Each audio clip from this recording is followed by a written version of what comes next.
Okay guys, welcome back to the channel. Almost Christmas, and I got another shirt for you. Why is Santa winking there? Bad Santa. By the way, hopefully you guys watched and took my advice, go see Violent Night. I still think that's hilarious. You'll never buy a nutcracker again. Trust me on that. Oh, but anyway, also on Christmas, got a little tidbit for you. Members already know this, but I bought myself a Christmas gift. I'm going to feature it in the channel pretty soon when it comes in, but see if anybody can guess it. I bought myself a DAC that'll go with my Blue Hawaii head amp and the Stax X9000, which I still haven't even gotten in yet. So that's going to be a Christmas gift, or who knows, it might not even come until 2023. It was supposed to come in November. But anyway, see if you can guess what DAC I bought to go with that rig. Also, it has 3 power cords. One DAC, 3 power cords. That might give you a good tip. Anyway, the purpose of today's video, though, is to do a follow-up on something I mentioned a while back. I did a review of the Inakustik 4500 power conditioner. I had some good experiences with that. And then in a subsequent video, I mentioned I was going to compare it to some at 3MA. And one of them that I brought home over the past month or two was the Shunyata Denali. And so I've wrapped up kind of A-Bing and comparing over the past couple of months and wanted to give you guys a report. But first things first, I don't do reviews on this channel. I'm not into that. It's just too much of a pain for me to do this, take things in and out. I just like to come back here, spend a few hours and listen to music. I'm not into all this hypercritical all the time and writing reports and putting this on some lazy Susan, giving you B-roll and all these stats that you can just get off the website anyway. But what I wanted to do, though, I thought it was important to talk about a little bit more of a comparison with power conditioners, because although the 4500 is definitely one I recommend, I think would be universally a good recommendation for most people, assuming you've got everything else taken care of in your system, your gear, your room. These are still, in my book, tweaks that should be done after everything else is in order. You can get a good distributor box, well made, to give you extra outlets. You can plug your amps into those, get that grounding advantage. That, to me, is probably your best bet when you're on a budget. But inevitably in this hobby, you want to do something that's a little sexier, maybe has the aesthetic element that you want, and potentially some higher end performance, and you have the budget to do it. Then I wanted to give you guys some of the options that at least I've found, because the minefield with power conditioners I've found is that most of them that are audiophile have been a net negative for me, especially batteries, regenerators, even isolation transformers. When you hook certain gear up to it, like especially amps, you can have a net negative, if not severe net negative, with these pieces. So you're really wasting your money. And so when I do find pieces that provide other elements of performance advantages, not the negatives, and some aesthetic and pride of ownership, I'd like to share that with you. And on top of the Inakustik, I think the Shunyata fits the bill as well. I know Shunyata, Nordos, AudioQuest, they're all carried by 3MA, and everybody has opinions of these tweak companies and cable companies about their objective measurements and what they can prove, not prove. But in terms of construction quality, aesthetics, Shunyata is really right up there with Inakustik for me. I love their cables. My friend Doug has their cables. They're very flexible. The connector quality, aesthetic design is great. Their power conditioners are arguably even better looking than the Inakustik, which are more industrial. This faceplate is beautiful, thick, and the Everest one is really beautiful. A friend of mine has that. That is cool looking. So on the aesthetic element, I can easily see people paying extra money and liking the Shunyata. Also on the back, what's nice about the Shunyata, it has these braces for these big power cords nowadays that fall out the outlet. And let's talk about that real quick. This is not something to overlook as just ancillary. This could potentially give you the most performance advantage of anything, because as I've talked in the past, a lot of things with cables definitively that can be proven positively or negatively happening can come down to the connector quality. You can see it with your phone. Sometimes you'll plug in your USB, it'll say your phone will give you a warning. Hey, slow charging or fast charging, depending on how good that connection is. You wiggle it, all of a sudden it goes to fast charging. Or you put a better quality cable with it, better charging. You don't get that feedback from your gear, so you kind of have to pay attention to yourself.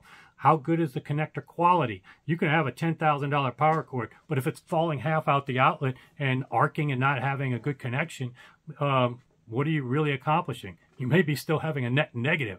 So just doing these extra little things to improve and secure the connection quality is nothing to overlook. So this is a nice little benefit. It's also got a grounding post and CE certification, which again is something you don't want to skimp on when you're talking about power conditioners.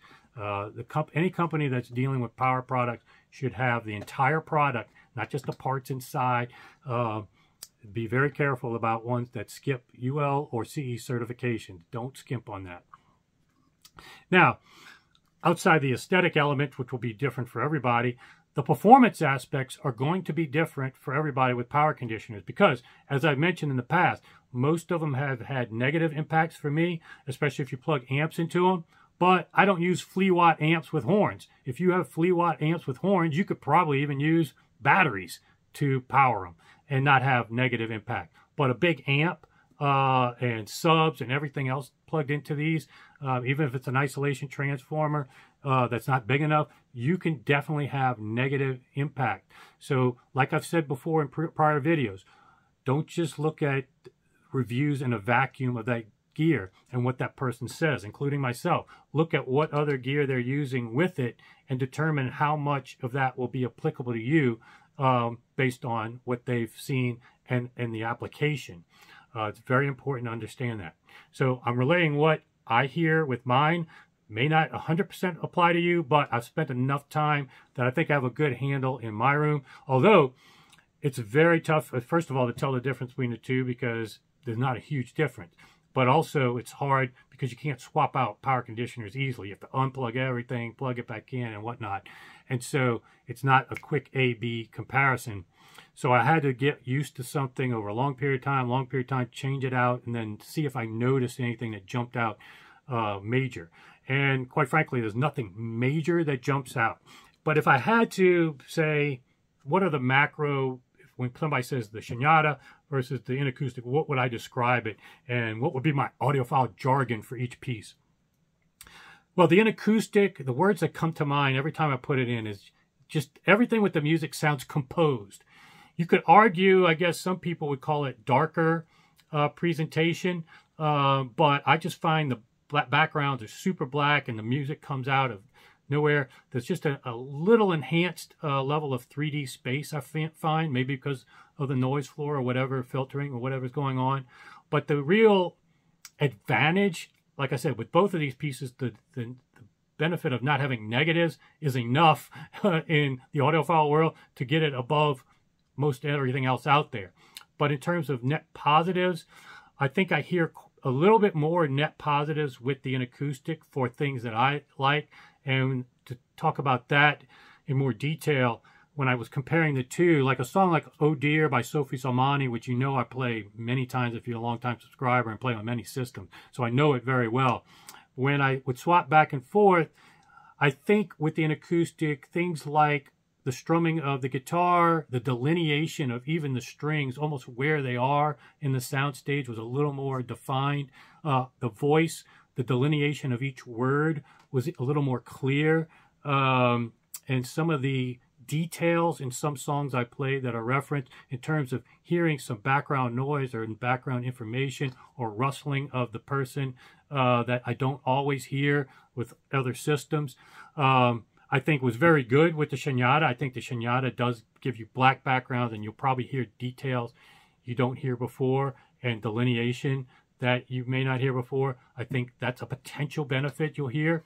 But I think it's even a little bit better in those areas on the Inakustik.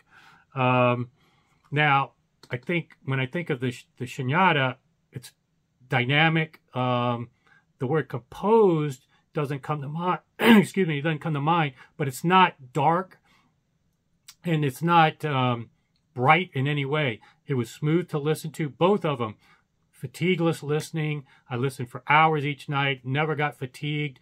It's just subtle differences between the two. So whether you own one or the other, I definitely wouldn't swap.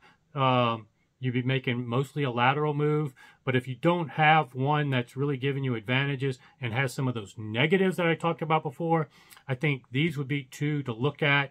And depending on aesthetics, what kind of price you can get on either one. Certainly the used market is nothing to sneeze at with power conditioners, because they don't deteriorate over time as bad as certain other gear, and tend to last longer and be an easier buy on the used market. So pay attention to that.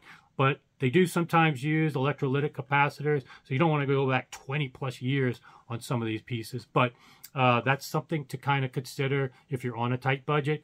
But both of them, I think, yes, expensive, hard to justify price to performance all the time, and empirical for regular people's budget. But if you've got everything else taken care of in your room and your gear, and you want to explore with power conditioners and don't want to risk having the negatives that I've experienced over the years, I think both the Inakustik and the Shunyata, and the Everest one is really beautiful, the bigger Everest, like I said.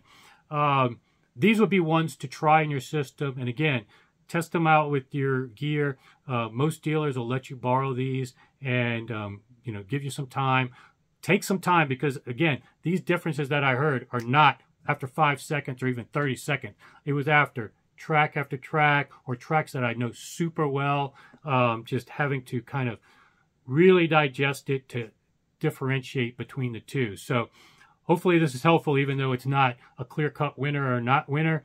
But just wanted to give you that feedback. And I will have more in the future, because I'm putting in, as I mentioned before, Rex's breaker box sub panel here, which will give me all the outlets I need, where I won't need these per se. But I still think using the Inakustik or the Shunyata will be an interesting comparison to see if they still provide their benefits with Rex's sub panel and even enhance it further, or does Rex's sub panel take the place of not needing these anymore? That's going to be an interesting comparison. So if you haven't subscribed, do so now, and I'll see you back here soon.